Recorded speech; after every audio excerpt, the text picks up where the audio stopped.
नमस्कार, मैं रिपोर्टर अतुल अग्रवाल और आप देख रहे हैं न्यूज़ हल्द्वानी से। आज बुद्ध पार्क में रोहित कुमार के द्वारा जो फीस माफ़ी को लेकर एक जनहित में अनिश्चितकालीन धरना चलाया जा रहा है। आज उसको 40 दिन लगभग पूरे हो चुके हैं, जिसमें दीपक बुलुडिया जी अपना समर्थन देने आए हैं।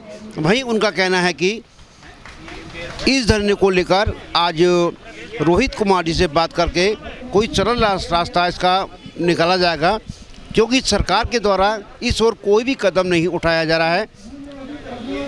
वहीं रोहित कुमार का कहना है कि आज दीपक बुलुडिया के द्वारा उनसे वार्ता की गई है फीस को लेकर और आश्वासन दिया गया है, और उनको दीपक बुलुडिया पे पूर्ण भरोसा है कि वो समाज हित में और एक निर्णायक फैसला ले सकते हैं, जिससे सभी अभिभावकों को, आम जनता को लाभ मिल सकेगा। और दीपक बुलुडिया का कहना है कि हमने एक कमेटी बनाई है, जिस कमेटी के साथ कल को बैठ के वार्ता कर इसका बीच का हल निकाला जाएगा, जिससे कि जनहित में कोई फैसला लिया जाए और वहीं फीस माफ़ी को लेकर भी कोई वार्ता सफल हो सके।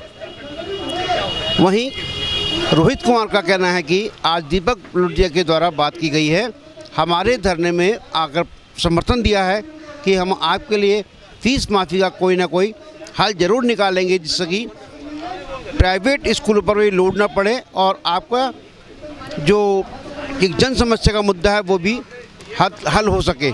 मैं रिपोर्टर अतुल अग्रवाल हल्द्वानी से।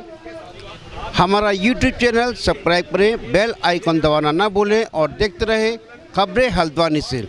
न्यूज़ कवरेज के लिए संपर्क करें reporter Atul Agarwal, mobile number 9927753077 Haldwani. ये जो वर्तमान जो परिस्थिति चल रही है पूरे देश में और कोरोना वायरस कोविड-19 की वजह से सारी आर्थिक व्यवस्थाएं जो है वो चरमरा गई हैं, तो निश्चित तौर पे सभी पर, अभिभावकों पर भी और विद्यालय प्रबंधन पर भी, सभी पे एक तरह से दबाव है।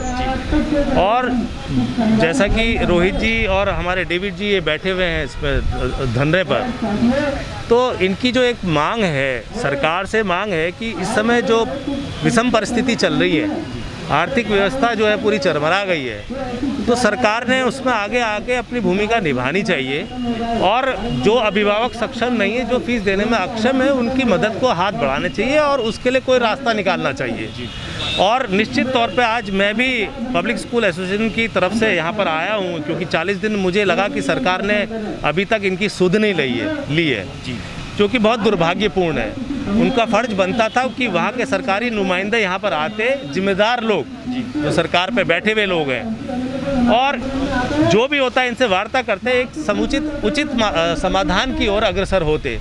लेकिन सरकार जो है वो बहरी और गूंगी हो चुकी है, तो लिहाजा मुझे बड़ा अफसोस लगा, क्योंकि चूँकि हम भी एक निजी संस्थान, निजी स्कूल का संचालन करते हैं, और जो ये मांग लेके बैठे हैं वो निजी स्कूलों के खिलाफ नहीं है, वो उन लोगों के समर्थन में है जो लोग फीस दे नहीं पा रहे। इसको समझने की बात है। जी बिल्कुल। तो मैं उसी बात को लेके आया कि चलो आप और हम बैठ के कोई बातचीत करें, कोई समाधान की ओर जाएं, क्योंकि सरकार ने सुनना नहीं है, वो कान पर जो है अपने उंगली डाल के बैठ गई है। तो इसीलिए आज मैं आया हूँ इनकी मांग सुनने के लिए, समझने की, ताकि इसको हम अपने पब्लिक स्कूल एसोसिएशन के माध्यम से अपने इसका क्या हल हो सकता है, क्या समाधान हो सकता है।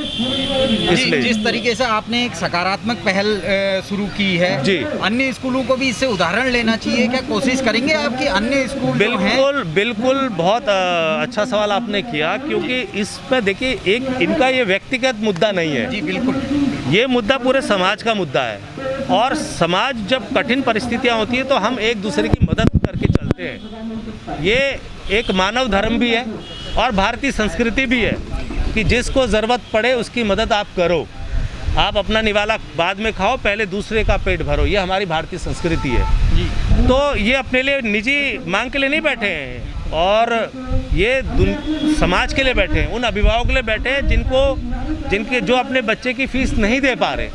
तो इस पर सरकार ने भी पहल करनी चाहिए और उन्हें यहाँ अपने नुमाइंदे भेजने चाहिए इनकी बात समझने के लिए। जैसे आपने संस्कारों की बात कही, तो क्या प्रदेश सरकार के कोई संस्कार नहीं हैं या सरकार खुद को सर्वव्याप्त घोषित कर रही है? देखिए, यदि प्रदेश सरकार ईमानदार होती अपने कार्यक्रमों में और जनता के प्रति, तो विषम परिस्थिति में भी कोई ना कोई रास्ता ढूंढ निकालती है। जब वो रास्ता नहीं निकाल पाई, जब वो ना शिक्षा दे पा रही, ना वो चिकित्सा दे पा रही, ना रोजगार दे पा रही, तो ऐसे में उसने कह दिया आत्मनिर्भर बनो। अब हम कुछ नहीं कर सकते, जो करना है खुद करो, है नहीं, मरना है मरो, जीना है जियो, आत्मनिर्भर बनो। ये आत्मनिर्भर की परिभाषा वर्तमान सरकार की है, तो ये हमें समझना पड़ेगा। तो हमें कैसा आत्मनिर्भर बनना पड़ेगा? हमने एक दूसरे का हाथ थाम के नदी पार करनी पड़ेगी। यदि हम अलग अलग नदी पार करेंगे तो सब बह जाएंगे। यदि हम मानव श्रृंखला बना के चेन पकड़ के, हाथ पकड़ के नदी पार करेंगे तो हम सब पार कर जाएंगे। तो सरकार का आत्मनिर्भर का नारा वो है कि तुम्हें जो करना है करो, हमारे बस की नहीं रही। जी बिल्कुल जी। अच्छा, अभी एक इसी मुद्दे पे, क्योंकि हायर एजुकेशन में अभी एक बहुत बड़ा फैसला आया है कि जो डिग्री कॉलेजेस हैं उनके एग्ज़ाम करवाए जा रहे हैं, तो कितना सही मानते हैं इस समय पे एग्ज़ाम कराना और उन बच्चों के ज़िंदगी को खतरे में डालना, कितना सही मानते हैं? बहुत अच्छा सवाल है आपका। जब सरकार से, केंद्रीय सरकार से कहा गया जी कि भैया विदेशों से आने वाली फ़्लाइट को रोका जाए, आपके यहाँ कोरोना आ सकता है, तो आप उस समय मदमस्त थे। जब कोरोना वायरस के केसेस सैकड़ों में भी नहीं थे, तुमने पूरे भारतवर्ष को लॉकडाउन कर दिया। अब जब रोज हमने नया कीर्तिमान स्थापित कर लिया, पूरे देश में लाखों एक दिन में केसेस आ रहे हैं और हमारे प्रदेश में हज़ारों आ रहे हैं एक दिन में। अब आप सब खोलने वाले बन गए।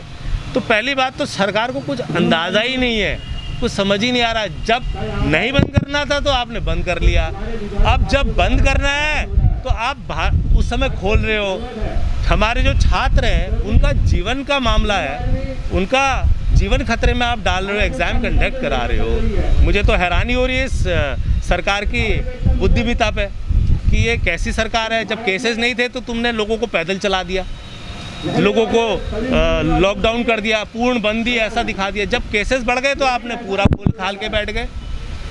तो ये इनका मानसिक दिवालियापन है।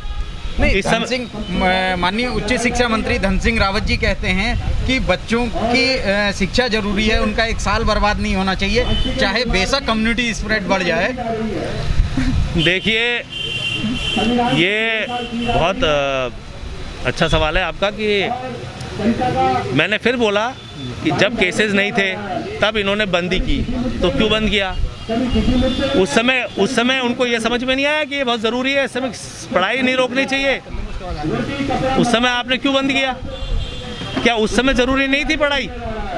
अब आज जब कोरोना केसेस इतने बढ़ गए हैं, जिस समय आपको सावधानी बरतने की ज़रूरत है, समय और परिस्थिति का निर्णय लिया जाता है। इस समय परिस्थिति ये कहती है कि इस समय केसेस बढ़ गए हैं और इस समय कुछ समय के लिए हम इसको रोक सकते थे या कोई वैकल्पिक व्यवस्था कर सकते थे। ऑनलाइन के माध्यम से हम लोग अपनी सिस्टम को डेवलप कर सकते थे।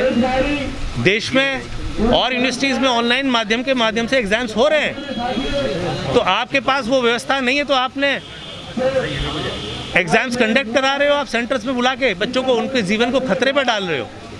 तो ये बुद्धिमत्ता नहीं है, इनके पास कोई नहीं है। ये एक्सपेरिमेंट करने में लगे हैं और उस एक्सपेरिमेंट में नुकसान जनता का हो रहा है, भारत का नुकसान हो रहा है। बहुत बहुत धन्यवाद। Thank you.